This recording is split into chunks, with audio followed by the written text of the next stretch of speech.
Hello, good morning. Uday Nicotech में आपका स्वागत है। आज की क्लास जो है सभी एनम सिस्टर मानव का मेरा सादर प्रणाम एवं नमस्कार। और आज की जो क्लास है जो 25 क्वेश्चन के साथ आया हूँ और इसमें पिछले जो हमारे एनम के जो भी टेस्ट हुए थे उसके से क्वेश्चन को लिया गया है और ये 25 क्वेश्चन उसका मोस्ट इम्पॉर्टेंट क्वेश्चन उठाया गया है। इसलिए मैं जानना चाहता हूँ कि सभी एनम सिस्टर बहनें कृपया वीडियो को देख रही हैं तो कृपया एक लाइक ज़रूर कर दें। और उनके लिए इससे 5 क्वेश्चन 25 क्वेश्चनों में आपका सबसे इम्पोर्टेंट जो है, इसमें से 5 से 10 नंबर के क्वेश्चन आपको फंसने के पूरे चांस है, क्योंकि ये क्वेश्चन इम्पॉर्टेंट है। इसलिए मैं टाइम ज़्यादा न लेते हुए मैं स्टार्ट कर रहा हूँ। और चूँकि वीडियो बुक कई दिनों से बनाने की कोशिश कर रहा था, तो मैंने पेपरों के बारे में अभी रिसर्च करने के बाद ये क्वेश्चन मैंने पाया है 25 क्वेश्चन।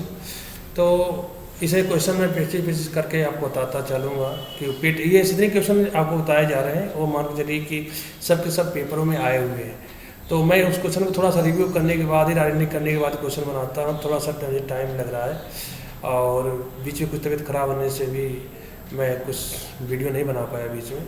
तो आज फिर मैंने स्टार्ट कर रहा हूँ 25 क्वेश्चनों के साथ। चलिए देखिए। और इस टाइप के क्वेश्चन जो है आपके पेपर में जो दिख रहा है, स्टार्टअप आते रहते हैं, तो इस क्वेश्चन को मैं देखा और इस टाइप क्वेश्चन बनाने की कोशिश किया कि इस टाइप क्वेश्चन पूछ जाते हैं तो इसको कैसे हैंडल किया जा सकता है। जैसे पहला क्वेश्चन लिखा है कि निम्नलिखित में से कौन सा कथन स्वास्थ्य तथा रोग पर परंपराओं तथा प्रथा के दृष्टिकोण को बताता है। कौन सा इसमें कथन है कि स्वास्थ्य तथा रोग परंपराओं तथा प्रथा के दृष्टिकोण को बताता है।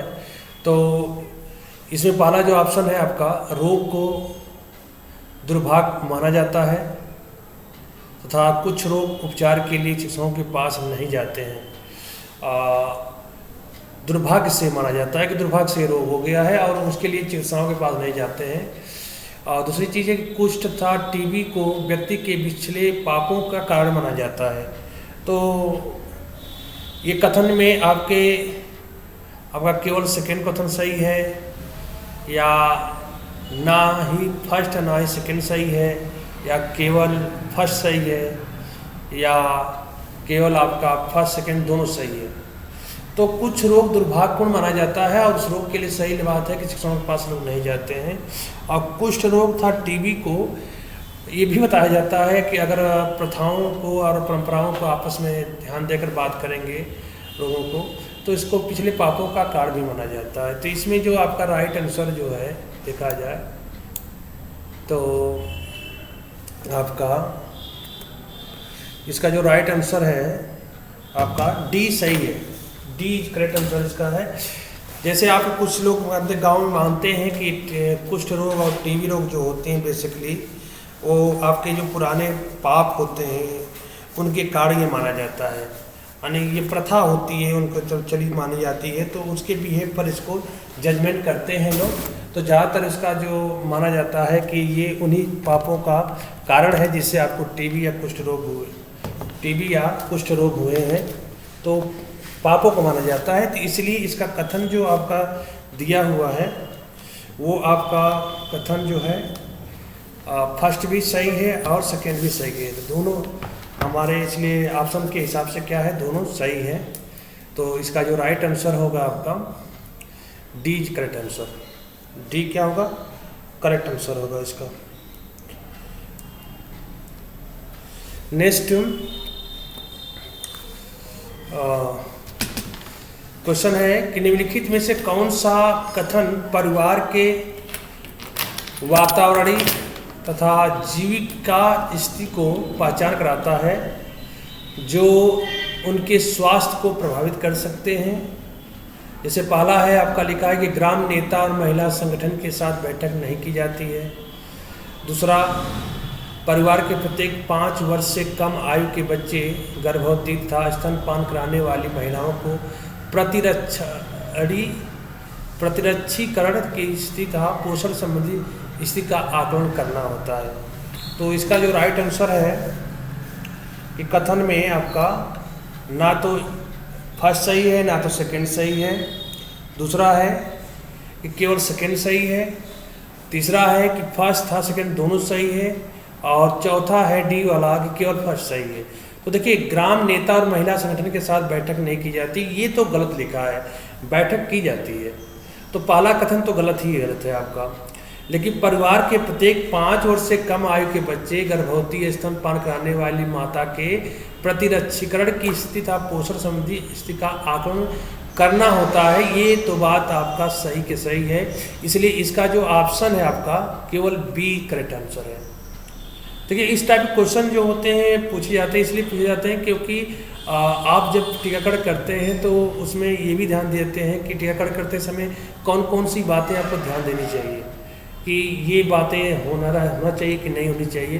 तो इस कंडीशनल बेस है कि आपको 2 ऑप्शन देंगे या उसका कहें कि पहला सही है दूसरा सही है, पहला नहीं सही दूसरा सही है, या दोनों सही है या दोनों सही नहीं है। इस टाइप के क्वेश्चन आपको बनेंगे, तो इसलिए पेपर में थोड़ा सा बहुत ध्यान से देखिएगा।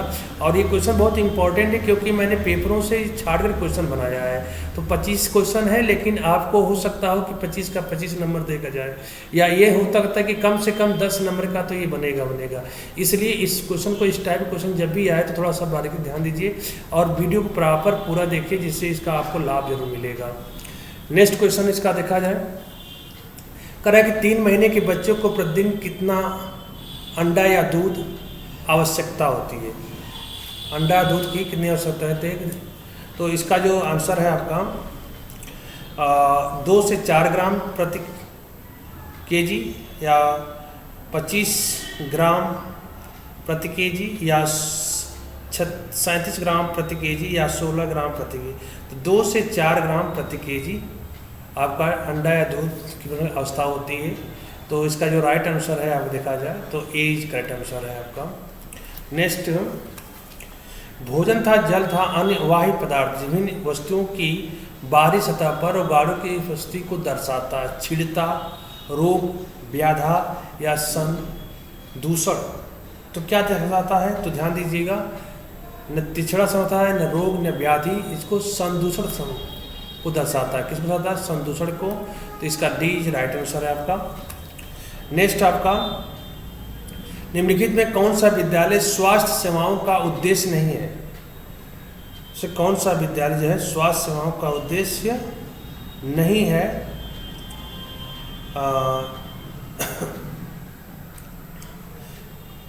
स्वास्थ्य सेवाओं का उद्देश्य नहीं है। निम्नलिखित में से असामान्य उपकरण, अनुचित कार्यवाही, रोगों का निवारण,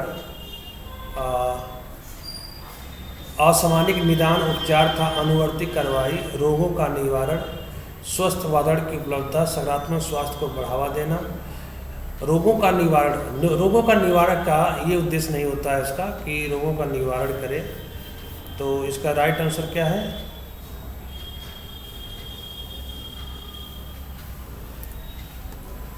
नेक्स्ट है, समय से पहले जन्मे बच्चे, समय से पहले जन्मे बच्चे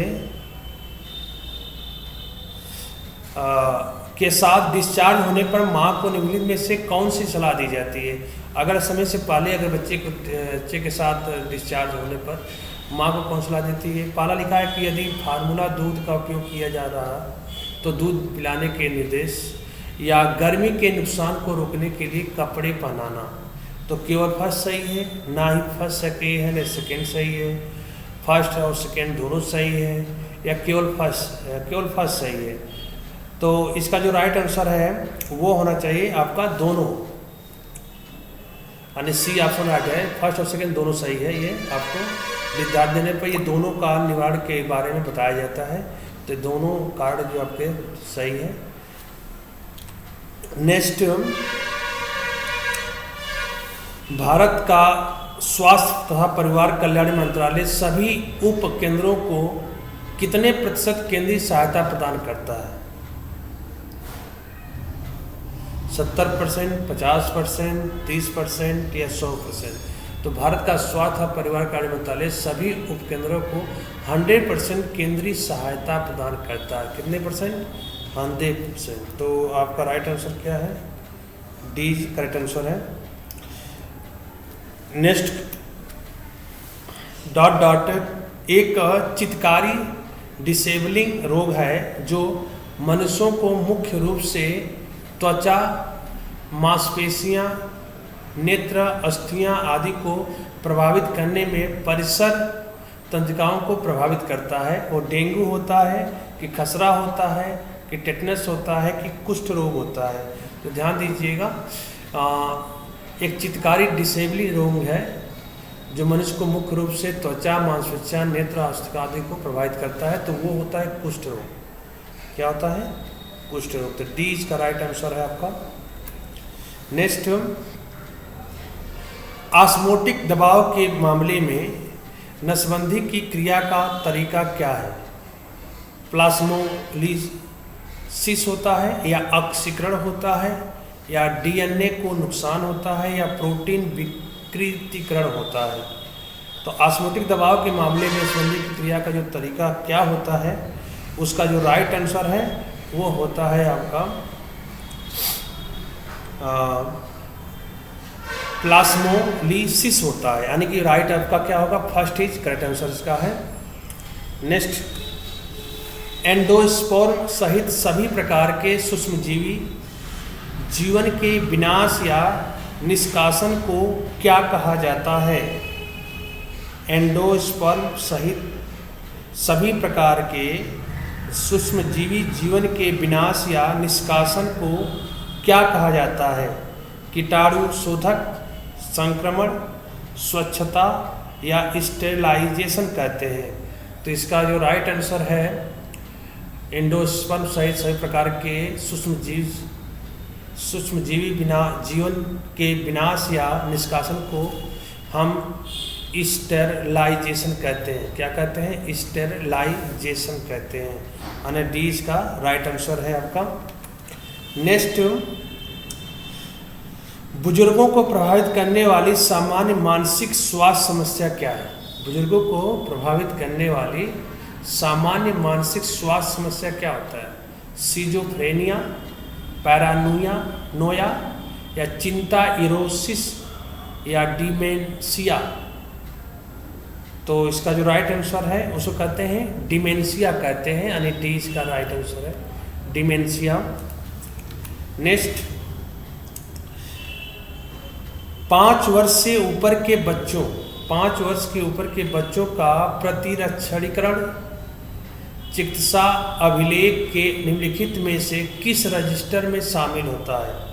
औषधि रजिस्टर में, जन्म तथा मृत्यु रजिस्टर में, छोटे रोगों का रजिस्टर में या मातृत्व तथा शिशु स्वास्थ्य देखभाल रजिस्टर में?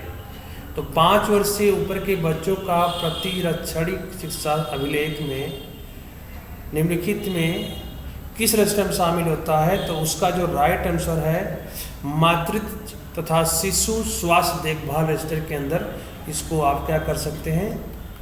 अभिलेख कर सकते हैं, यानी डी राइट आंसर का है।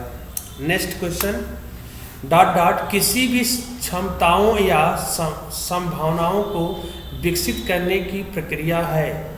आत्मविश्वास, अध्ययनीकरण, स्वास्थ्य संचार या ज्ञान? तो ध्यान दीजिएगा, आत्मविकास जो होता है किसी भी क्षमताओं या समस्याओं को विकसित करने की प्रक्रिया होती है, तो उसका राइट आंसर क्या होगा? ए इज करेक्ट आंसर है। नेक्स्ट,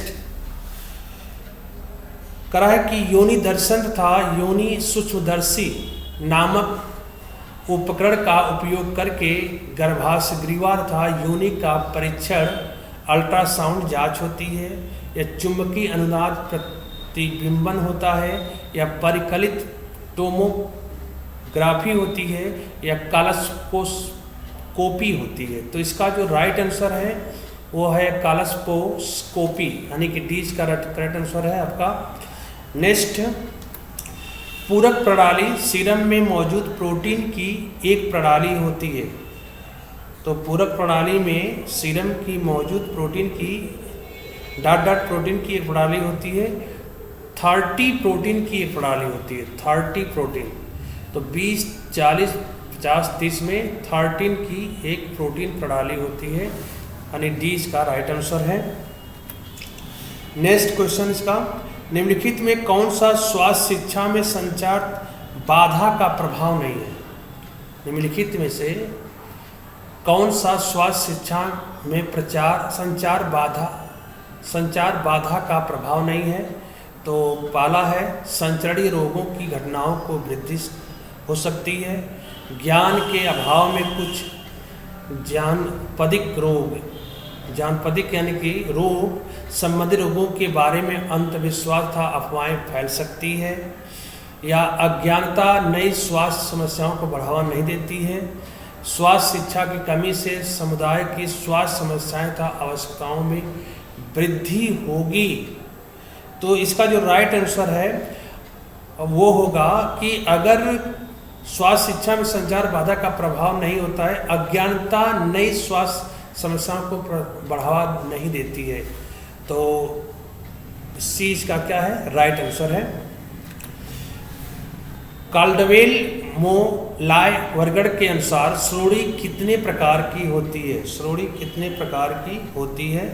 तो 4, 5, 3, 6। तो श्रोणी जो होता है 4 प्रकार की होती है, यानी कि ए इज करेक्ट आंसर।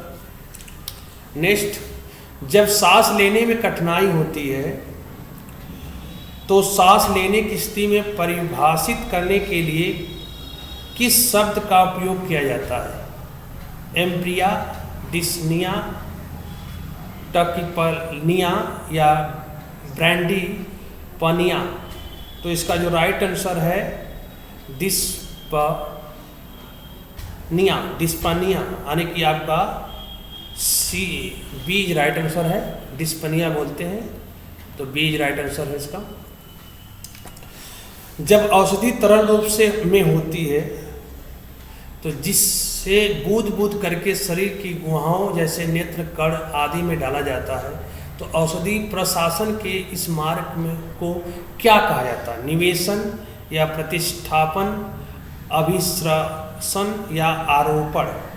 तो इसको हम लोग क्या कहते हैं? प्रतिष्ठापन कहते हैं। प्रतिष्ठापन कहते हैं, यानी बीज का क्या है? राइट आंसर है। नेक्स्ट, सामान्य प्रसव के दौरान प्रसव के कितने चरण होते हैं? सामान्य प्रसव के दौरान कितने चरण होते हैं? 3, 4, 6, 5। तो इसके कितने चरण होते हैं? 4 चरण होते हैं। सामान्य प्रसव के दौरान प्रसव के कितने चरण होते हैं? 4 चरण होते हैं। नेक्स्ट क्वेश्चन, ... वे औषधियाँ जिनमें गर्भाशय मांसपेशियों के संकुचन को उत्तेजित करने की शक्ति देती है। गर्भाशय संकोचक, मूत्रक, अपक्षेपरोधी या टोकोलाइटिक अभिकर्ता। तो इसका जो राइट आंसर है उसको कहते हैं गर्भाशय संकोचक। गर्भाशय संकोचक, यानी कि इसका ए ही राइट आंसर है। नेक्स्ट, मनुष्य एवं पशुओं के शरीर में किसी संक्रामक एजेंट के प्रवेश एवं गुणन को क्या कहते हैं? विकृति, हानि, संक्रमण या बीमारी। तो मनुष्य या पशुओं के शरीर में किसी संक्रामक एजेंट के प्रवेश एवं गुणन को हम संक्रमण कहते हैं। क्या कहते हैं? संक्रमण, यानी सीज का क्या है? राइट आंसर है। गर्भवती माता को जन्म पूर्व शिक्षा में निम्नलिखित में से क्या नहीं सिखाया जाता है? पहली तथा आखिरी तिमाही में लंबी यात्रा से बचें। एक टाइट ब्रेसियर गर्भवती महिलाओं को मूल आवश्यकता है। टैनिक के कब्ज पैदा करने वाले प्रभाव के कारण कड़क चाय से बचना बेहतर होता है। या सभगकर्ता के दौरान गर्भवती माता को स्तनपान के लाभों के बारे में बताना चाहिए तथा स्तनपान कराने की प्रोत्साहित करना चाहिए। तो उसका जो राइट आंसर है आपको